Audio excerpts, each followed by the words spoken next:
नमस्ते, मैं हूं मानस समर्थ। और अगर आप में से किसी को भी सेक्स रिलेटेड कोई भी प्रॉब्लम है तो फिर आपको परेशान होने की या घबराने की बिल्कुल ज़रूरत नहीं है, क्योंकि आप अकेले नहीं हैं। इस दुनिया में हर 4 में से एक मेल को ये प्रॉब्लम है। तो आज जैसे कि आप देख रहे हैं यहाँ पर, ये है इम्पोर्टेंस यानी कि सेक्स रिलेटेड प्रॉब्लम, जिसको हम हिंदी में नपुंसकता कहते हैं।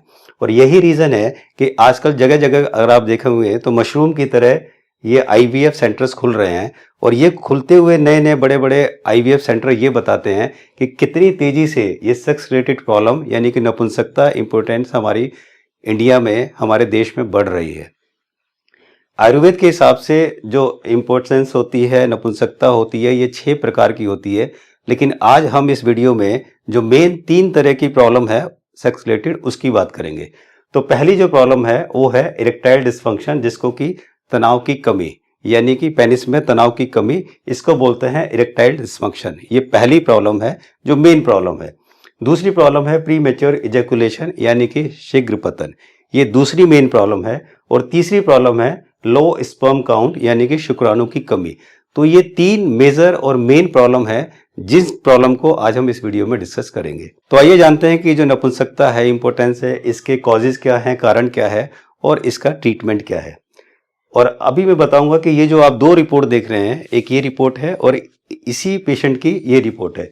इस पेशेंट का जो स्पर्म काउंट था वो 42 मिलियन के करीब था। शादी को 2 साल हो गए थे, लेकिन इनकी वाइफ जो है वो प्रेग्नेंट नहीं हो रही थी, बिकॉज इनका जो शुक्राणु थे, इनका जो स्पर्म काउंट था वो बहुत लो था। लेकिन इन्होंने 1 महीने की ट्रीटमेंट के बाद केवल डाइट प्लान चेंज करके, कुछ आयुर्वेदिक चीज़ें यूज करके, इनको जस्ट 1 मंथ में जो रिपोर्ट देखेंगे, ये 42 मिलियन से 82 मिलियन जो इनके स्पर्म काउंट हो गए। तो कहने का मतलब ये है कि बहुत आसानी से आप इसको घर पर बैठे ऑनलाइन ट्रीटमेंट लेकर या खुद से भी आप इसको ठीक कर सकते हो। तो आज हम इसी वीडियो में यही जानेंगे। सबसे पहले हम बात करेंगे कि इरेक्टाइल डिस्फंक्शन यानी कि तनाव की कमी ये क्या होती है। देखिए, जो तीनों प्रॉब्लम है, ये तीनों अलग अलग प्रॉब्लम है। तो अगर हम बात करते हैं कि इरेक्टाइल डिस्फंक्शन क्या होता है, अगर कोई भी इंसान फिजिकल रिलेशन बनाना चाहे, सेक्सुअल रिलेशन बनाना चाहे, लेकिन उसके पेनिस में इरेक्शन नहीं है यानी कि तनाव नहीं है, तो इसको बोलते हैं इरेक्टाइल डिस्फंक्शन यानी कि तनाव की कमी। और दूसरी जो होती है वो होती है प्री मैच्योर इजैकुलेशन। इसका क्या मतलब होता है, जिसको कि हिंदी में शीघ्र पतन बोलते हैं। कि जब भी कोई इंसान फिजिकल रिलेशन बनाना चाहता है, सेक्सुअल रिलेशन बनाना चाहता है, तो इरेक्टाइल डिस्फंक्शन की प्रॉब्लम उसे नहीं है, यानी कि उसके पेनिस में इरेक्शन है, लेकिन वो जैसे ही सेक्सुअल रिलेशन बनाता है तो तुरंत वो डिस्चार्ज हो जाता है। उसको बोलते हैं प्री मैच्योर इजैकुलेशन, यानी कि जितना प्रॉपर टाइम उसको होल्ड करना चाहिए था उतना वो होल्ड नहीं कर पाता और जल्दी डिस्चार्ज होता है, जिसको बोलते हैं शीघ्र पतन। ये दूसरी प्रॉब्लम है। तो आइए जानते हैं कि जो इरेक्टाइल डिस्फंक्शन यानी कि तनाव की कमी और प्री मैच्योर इजैकुलेशन यानी कि शीघ्र पतन, इसके कारण क्या है। कि जब तक हम कारण को जान नहीं पाएंगे तब तक हम इसका इलाज नहीं कर पाएंगे और तब तक हम अपने आप को ठीक नहीं कर पाएंगे। तो अगर हम इसकी बात करते हैं इसका कारण क्या है, तो सबसे पहला कारण है वो है स्ट्रेस एंड एंग्जाइटी। यानी कि अगर आपको बहुत ज़्यादा स्ट्रेस है, बहुत ज़्यादा एंग्जाइटी है, तो ये सेक्स रिलेटेड प्रॉब्लम आपको रहेंगी रहेंगी। हमारे पास जितने भी पेशेंट आते हैं उसमें मोस्टली पेशेंट ऐसे हैं जो आईटी सेक्टर से हैं। उनको बहुत टेंशन रहती है, बहुत स्ट्रेस रहता है, हमेशा घर में बैठे रहते हैं, मशीन के आगे बैठे रहते हैं, कोई फिजिकल एक्टिविटीज़ नहीं होती, बहुत ज़्यादा वर्क प्रेशर है, बहुत ज़्यादा लोड है, जिस वजह से उन्हें स्ट्रेस और एंग्जाइटी है, जिसकी वजह से इनको ये प्रॉब्लम आ रही है। इसमें सबसे जो मेजर प्रॉब्लम है वो होती है पुअर ब्लड सर्कुलेशन। देखिए, एक बड़ा सिंपल सा प्रोसेस है कि जब भी कोई मेल एक फिजिकल रिलेशन बनाना चाहता है, सेक्सुअल रिलेशन बनाना चाहता है, तो ब्रेन जो हार्ट को है वो सिग्नल देता है और हार्ट बड़ी तेजी से ब्लड सप्लाई करता है पेनिस को। तो अगर किसी का ब्लड सर्कुलेशन पुअर है, यानी कि ब्लड सप्लाई जो है, जो ब्लड वेसल है उसमें सप्लाई सर्कुलेशन ठीक नहीं है, तो समझिए कि उसे ये प्रॉब्लम होनी ही होनी है। और इसके जो रीज़न होते हैं पुअर ब्लड सर्कुलेशन के, वो होता है स्मोकिंग अगर वो करता है, ड्रिंकिंग करता है, किसी को डायबिटीज़ की प्रॉब्लम है तो भी प्रॉब्लम होगी कि उनका उसका खून जो है वो काफ़ी गाढ़ा हो जाता है। किसी को हार्ट डिजीज़ है, वो भी दवाइयाँ लेता है और वो दवाइयाँ उसके हार्ट को बड़ा वीक करती हैं, उसके हार्ट को कमज़ोर कर देती हैं, स्लो चलता है, जिसकी वजह से ब्लड का फ्लो ठीक नहीं रहता। या जिसको ओबेसिटी यानी कि मोटापा होता है, उसका भी ब्लड फ्लो ठीक नहीं रहता। तो ये जो चीज़ें होंगी, इसकी वजह से ये पूरा ब्लड सर्कुलेशन होता है, जिसकी वजह से ये प्रॉब्लम आती है। और तीसरी प्रॉब्लम है, ये है लो टेस्टोस्टेरोन प्रॉब्लम। ये एक हार्मोन है और ये हार्मोन का लेवल जब कम हो जाता है तब ये प्रॉब्लम आती है। ये हार्मोन कम क्यों होता है? एक तो एज फैक्टर की वजह से होता है कि जैसे जैसे एज बढ़ती है ये हार्मोन का लेवल कम होने लगता है, या कोई इंजुरी है, कोई इन्फेक्शन है, उसकी वजह से कम होता है, कोई एलोपैथी मेडिसिन ले रहा है उसकी वजह से कम होता है, खासकर जो ब्लड प्रेशर की मेडिसिन ले रहा है, या एंटी डिप्रेसेंट ले रहा है मेडिसिन, या एंटी एलर्जिक मेडिसिन ले रहा है, जिसकी वजह से ये सब प्रॉब्लम आती है। इसके अलावा स्लीपिंग प्रॉब्लम की वजह से भी ये दिक्कत आती है, सेक्सुअल प्रॉब्लम आती है, क्योंकि जब स्लीपिंग प्रॉब्लम होती है तो हमेशा बॉडी में एक टायर्डनेस रहती है, और टायर्डनेस की वजह से जो पुअर ब्लड फ्लो होता है, यानी कि ब्लड का सर्कुलेशन हमारी बॉडी में ठीक से नहीं होता। और मैंने आपको शुरू में बताया कि ब्लड सर्कुलेशन की वजह से, पुअर ब्लड सर्कुलेशन की वजह से ये इरेक्टाइल डिस्फंक्शन की प्रॉब्लम आती है, और इसकी वजह से प्री मैच्योर एजुकेशन की प्रॉब्लम आती है। इसके अलावा एक और मेजर प्रॉब्लम है जिसको बोलते हैं मास्टरबेशन। वैसे तो एलोपैथी डॉक्टर या बहुत सारे लोग ये कहते हैं कि मास्टरबेशन एक नेचुरल प्रोसेस है, इसमें कोई दिक्कत नहीं, कोई परेशानी नहीं है, लेकिन आयुर्वेद में हमेशा अपने सेमन को, अपने वीर्य को और अपने स्पर्म को हमेशा संग्रह करने के लिए, यानी कि रखने के लिए, ठीक से रखने के लिए बताया गया है, ताकि जब बीज अच्छा होगा तभी आपकी संतान अच्छी उत्पन्न होगी। तो ये जो मास्टरबेशन है ये एक गलत प्रैक्टिस है और इससे दूर रहना चाहिए।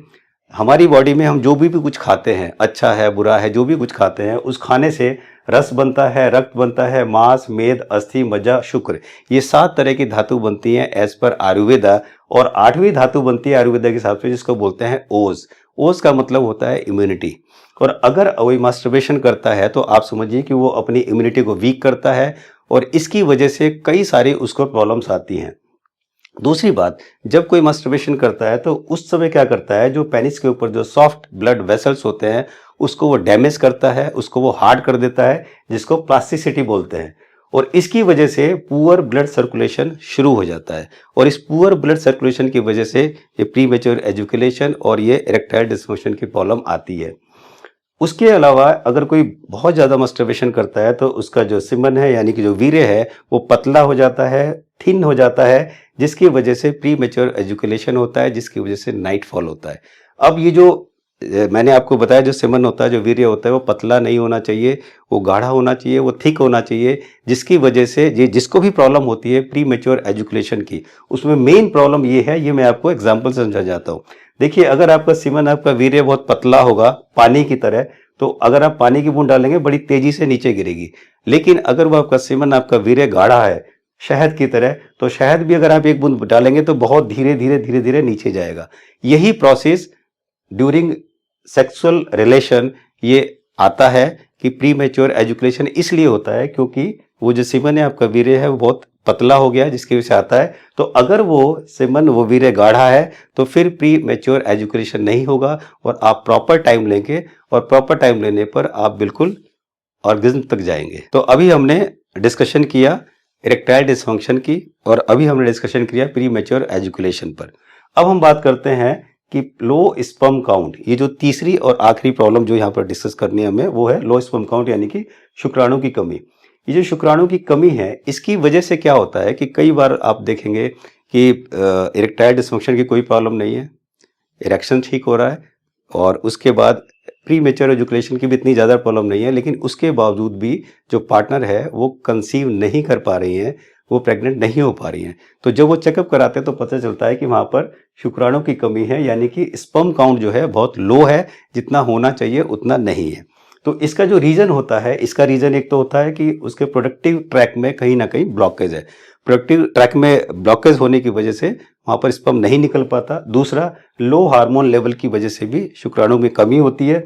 तीसरा, इजेकुलेशन प्रॉब्लम जो होती है उसकी वजह से भी शुक्राणु ठीक से नहीं निकल पाते। और अगर किसी की बॉडी में कीमो रेडिएशन, यानी कि कैंसर के ड्यूरिंग कैंसर किसी को कीमो हुआ है, रेडिएशन हुआ है, तो उसकी वजह से भी स्पर्म काउंट बहुत लो हो जाते हैं। या किसी को गर्म पानी से नहाने की आदत है, तो गर्म पानी में बैठने से, गर्म पानी में नहाने से भी स्पर्म काउंट लो होते हैं।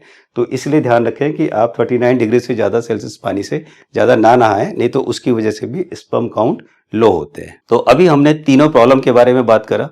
प्री मैच्योर एजुकेशन के बारे में बात करा, हमने बात करा इरेक्टाइल डिस्फंक्शन के बारे में, हमने बात करा लो स्पर्म काउंट के बारे में। अब हम बात करते हैं कि इसका ट्रीटमेंट क्या है, यानी कि अगर हम घरेलू इलाज बोले ट्रीटमेंट हो तो क्या है। किसी को भी हमारे देश में अगर ये प्रॉब्लम होती है तो सबसे पहले वो एक सेक्स स्पेशलिस्ट के पास जाता है, और ये जो सेक्स स्पेशलिस्ट होते हैं ये एलोपैथ के भी हो सकते हैं, आयुर्वेद के भी हो सकते हैं, यूनानी के भी हो सकते हैं। मोस्टली लोग आयुर्वेद और यूनानी वालों के पास भी जाते हैं। लेकिन ये जो आयुर्वेद और यूनानी वाले होते हैं ये बेसिकली क्या करते हैं, स्वर्ण भस्म, शिलाजीत, जाफरान, कस्तूरी और अंबर, इनके नाम पे वो आपको कुछ चूरन बना के और पुड़िया में करके, अक्सर लोग ऐसा करते हैं, मैं सबकी बात नहीं कर रहा, अक्सर जो आयुर्वेद और यूनानी वाले होते हैं वो अक्सर ये जो एलोपैथ की दवाइयाँ होती हैं, 6 टैबलेट होती हैं, ये टेडलाफिल और वियग्रा, इसको पीस कर उसको पुड़िया बना के दे देते हैं। और इसको खाने से क्या होता है कि एकदम से बहुत अच्छा रिलीफ मिलता है, एकदम से बहुत अच्छा उसको लगता है कि यस मैं बिल्कुल ठीक हो गया। लेकिन ये आगे चल के बहुत ही खतरनाक स्थिति पैदा होती है। तो यहाँ पर मैं आपको बताना चाहूँगा कि अगर आप किसी से भी अपना इस तरह का इलाज करा रहे हैं, चाहे वो यूनानी हो चाहे वो आयुर्वेदा हो, और अगर आपको वो ये दवाई देता है, कुछ इस तरह की दवाइयाँ देता है, तो आपको कैसे पहचानना है कि ये दवाई सही है या गलत है। यहाँ पर मैं आपको बताता हूँ कि अगर आपने किसी से ट्रीटमेंट लिया और उन्होंने वो दवाई बना के दिया आपको, वो दवाई लेने के बाद अगर आपको तुरंत रिजल्ट दिखे, यानी कि जैसे आपने दवाई खाई, दवाई खाने के 15-20 मिनट, आधा घंटा, 1 घंटे के अंदर अंदर अगर आपका इरेक्शन शुरू हो जाता है तो समझिए कि वो ठीक नहीं है। अगर आपका बीपी बढ़ने लगता है तो समझिए दवाई ठीक नहीं है। अगर आपका सिर भारी होने लगे, आंखें लाल होने लगे, नाक आपके जाम होने लगे, कान आपके गर्म होने लगे, और रिलेशन बनाने के बाद अगर आपको वीकनेस लगे, कमजोरी लगे, तो समझिए कि जो दवाई जो आयुर्वेद के नाम पर या यूनानी के नाम पर आपको दी गई है ये दवाई सही नहीं है। एलोपैथ तो सही है ही नहीं, लेकिन उसके अलावा भी अगर कोई आयुर्वेदिक या यूनानी दवाई लेके आपको ये सिम्टम्स आते हैं तो समझिए कि वो गलत दवाई है। अगर कोई दवाई आयुर्वेदिक होगी, ओरिजिनल होगी, सही होगी, तो ये कोई भी सिम्टम्स नहीं आएंगे। इसका मतलब आपको तुरंत रिजल्ट नहीं दिखेगा, आपका बीपी कभी नहीं बढ़ेगा, आपका सिर भारी नहीं होगा, आपकी आंखें लाल नहीं होगी, आपका नाक जाम नहीं होगा, आपके कान गर्म नहीं होंगे, और रिलेशन बनाने के बाद आपको हमेशा फ्रेशनेस लगेगी। रिलेशन बनाने के बाद कभी आपको वीकनेस नजर नहीं आएगी। तो अगर ये आप विशेष ध्यान रखें जब भी आप किसी से इसका ट्रीटमेंट कराएं। तो जैसा मैंने आपको बताया कि जब भी ये कोई दवाई देते हैं, ये दवाई क्या करती है, आपके ब्लड फ्लो को टेम्परेरी इंक्रीज कर देती है। ये जो दवाइयां हैं आपके ब्लड फ्लो को बढ़ा देती हैं। जब ब्लड फ्लो बड़ी तेजी से बढ़ेगा, तो मैंने आपको पहले बताया था कि blood flow, poor blood circulation की प्रॉब्लम है, फिर आपको इरेक्शन की प्रॉब्लम नहीं आएगी। लेकिन ये आपके हार्ट, किडनी, लीवर, ये तीनों को डैमेज करता है अगर आप इस तरह की दवाइयां लेते हैं। आपकी आई साइट को वीक करता है, आपकी मेमोरी को लॉस करता है। तो हमेशा ध्यान रखें कि आप इस तरह की कभी भी कोई दवाई ना लें जिसकी वजह से वो सब सिम्टम्स आएँ और जिसकी वजह से आपको ये किडनी, लीवर और आपका हार्ट डैमेज हो, जिसकी वजह से आई साइट और आपकी मेमोरी लॉस हो। इसका आप विशेष ध्यान रखें। अब हम बात करें अपने यहाँ के ट्रीटमेंट की। भारत पैथी हेल्थ केयर ये हमारा एक ऑनलाइन वेलनेस प्लेटफॉर्म है जहाँ पर हम ये सारे एक्यूट और क्रॉनिक डिजीज का ऑनलाइन ट्रीटमेंट करते हैं। हमारे साथ जुड़े हुए जितने भी एक्सपीरियंस 20-20, 24-24 साल के जो आयुर्वेदाचार्य हैं, बीएमएस डॉक्टर्स हैं, एमबीबीएस डॉक्टर हैं, इलेक्ट्रो होम्योपैथी डॉक्टर हैं, ये सब डॉक्टर हैं, इनका अपना एक्सपीरियंस के हिसाब से और पर्सनल जो एक्सपीरियंस है उसके हिसाब से हम उसका ट्रीटमेंट करते हैं, और इसीलिए बहुत आसानी से पेशेंट ठीक होते हैं। तो अब हम बात करते हैं कि हम जो ट्रीटमेंट करते हैं, जो इरेक्टाइल डिस्फंक्शन की कमी की वजह से या प्री मैच्योर एजुकेशन का हम जो ट्रीटमेंट करते हैं उसके बारे में आपको बताता हूं कि अगर आपको किसी को भी ये दिक्कत है तो आप भी ये कर सकते हैं आसानी से। उसके लिए करना ही आपको ये, सबसे पहले डॉक्टर विष्णुप्रिया चौधरी की DIP डाइट। DIP डाइट क्या है, इसका लिंक मैंने डिस्क्रिप्शन में दे दिया है, आप उसे देखिए DIP डाइट कैसे आपको लेनी है। DIP डाइट शुरू कीजिए। ध्यान आपको ये रखना है कि जो प्लेट 1 है, यानी कि जो सैलेड है, वो आपको शाम को सूरज छिपने के बाद नहीं खाना है, ये आपको ध्यान रखना है। खट्टी चीजें आपको बिल्कुल नहीं खाना है अगर आपको ये सब प्रॉब्लम है। इसके अलावा आयुर्वेदिक औषधि के लिए आपको कुछ सामान चाहिए जो आप घर पे बना सकते हैं, जैसे सिद्ध मकरध्वज 5 ग्राम चाहिए, अभ्रक भस्म 5 ग्राम चाहिए, वंग भस्म आपको 5 ग्राम चाहिए, लोह भस्म 5 ग्राम चाहिए, शिलाजीत आपको 10 ग्राम चाहिए, और उटगन बीज के 20 ग्राम चाहिए। तो ये जो आप सब चीज तैयार कर लीजिए। करने के बाद इसको करना क्या है, इन सभी को पहले खरल में डालकर और 2 घंटे तक उसकी घुटाई करनी है। 2 घंटे तक बहुत अच्छी से उसकी घुटाई कीजिए। घुटाई करने के बाद देशी पान के पत्तों का रस निकालकर उसके अंदर डालिए। देशी पान के पत्तों का रस कितना डालना है, जिससे वो सब चीज ठीक से गीला हो जाए, ठीक है, पेस्ट बन जाए उसका। बहुत ही मतलब सॉलिड सा पेस्ट बने उतना रस चाहिए वो डालिए। डालने के बाद चने के बराबर इसकी सबकी गोलियां बना लें। और गोलियां बनाने के बाद आपको ये गोली सुबह शाम रात को खाने के 1 घंटे के बाद एक एक गोली रोज खानी है। या तो गर्म दूध से ले सकते हैं या गर्म पानी से ले सकते हैं। अगर दूध से लें तो A2 गाय मिल्क होना चाहिए, वरना गर्म पानी से भी आप ले सकते हैं। आयुर्वेद में अक्सर जो ये दवाइयां दी जाती हैं वो गाय के दूध से दी जाती हैं, तो इसलिए मैंने आपको ये बताया। कम से कम इसको आप 2 से 3 महीने जरूर करें। खट्टी चीज, मिर्च मसाले वाले भोजन ये आपको नहीं लेना है। तो इतना आपको ध्यान रखना है, ये जो आप देख रहे हैं इतना आपको ध्यान रखना है। तो अगर आप इतना सब करेंगे तो आपको काफी रिलीफ मिलेगा। अब हम बात करते हैं लो स्पर्म काउंट यानी शुक्राणु की कमी की। अभी हमने पीछे जो ट्रीटमेंट बताया था वो बताया था प्री मेच्योर एजुकेशन या इरेक्टाइल डिसफंक्शन का। ये जो ट्रीटमेंट मैं आपको बता रहा हूँ ये है लो स्पर्म काउंट का। सबसे पहले वही आपको DIP डाइट लेनी है जिसका लिंक मैंने डिस्क्रिप्शन में दे दिया है। और आपको सनसेट के बाद प्लेट नंबर 1 यानी कि वो सलाद नहीं लेना है। खट्टी चीजें आपको नहीं खानी है। इसके बाद आयुर्वेदिक चीजें जो हैं उसमें असगंध यानी कि अश्वगंधा का जो पाउडर होता है वो लें 100 ग्राम। सफेद मूसली 100 ग्राम लें। गोखरू लें 100 ग्राम। सालम पंजा 100 ग्राम है। सालम मिश्री 50 ग्राम है। इमली बीज के गिरी 50 ग्राम है। नारियल दरियाई 50 ग्राम। सिंघाड़ा पाउडर 50 ग्राम। सौंठ पाउडर 25 ग्राम और धागे वाली मिश्री 625 ग्राम। ये जो सामान आप देख रहे हैं ये सारा सामान ले लें। लेने के बाद इन सबको पीसकर पाउडर बना लें। पाउडर बनाने के बाद आपको 5 ग्राम यानी कि 1 चम्मच रोज सुबह खाना खाने के बाद इसको गर्म दूध से लेना है। दूध A2 गाय का यानी कि देशी गाय का होना चाहिए। नहीं दूध लें तो आप गर्म पानी से भी इसको ले सकते हैं। कम से कम इसको 2 से 3 महीने का जरूर लें। और खट्टी और मसालेदार भोजन नहीं लेना है, इसका आप विशेष ध्यान रखें। और यहाँ पर मैं आपको विशेष एक नोट बताना चाहता हूँ कि अगर आपको किसी भी तरह की कोई बीमारी है, कोई दवाई ले रहे हैं, तो फिर ये सब ट्रीटमेंट खुद ना करें। ये किसी आयुर्वेदाचार्य के BMS डॉक्टर के अंडर में करें या किसी और डॉक्टर के स्पेशलिस्ट डॉक्टर के अंडर में ही ये ट्रीटमेंट करें। खुद ये ट्रीटमेंट ना करें अगर आपको कोई भी किसी भी तरह की परेशानी है। इसके अलावा जितने भी पेशेंट हैं, चाहे वो इरेक्टाइल डिसफंक्शन के हो, प्री मैच्योर एजुकेशन के, लो स्पर्म काउंट के हो, उनको ये जो कुछ फूड है ये बहुत फायदेमंद है। इस फूड को वो जरूर लें। जैसे मसूर दाल में फॉलिक एसिड होता है, इस दाल का पानी पिए, ये बहुत फायदेमंद होगा। इसके अलावा जिंक फूड जैसे बीन्स हो गया, ओट्स हो गया, मूंगफली, तिल, लहसुन, ये जरूर अपनी डाइट में शामिल करें। इसके अलावा ओमेगा 3 फैटी एसिड के लिए 3-4 अखरोट वो रोज खाएं, उनको बहुत फायदा होगा। और ध्यान ये रखें कि रात में सोते समय टाइट अंडरवियर ना पहने और रात में जीन्स पहन के ना सोएं। मतलब टाइट कपड़े जितने कम पहनेंगे उतना वो फायदा होगा उन्हें।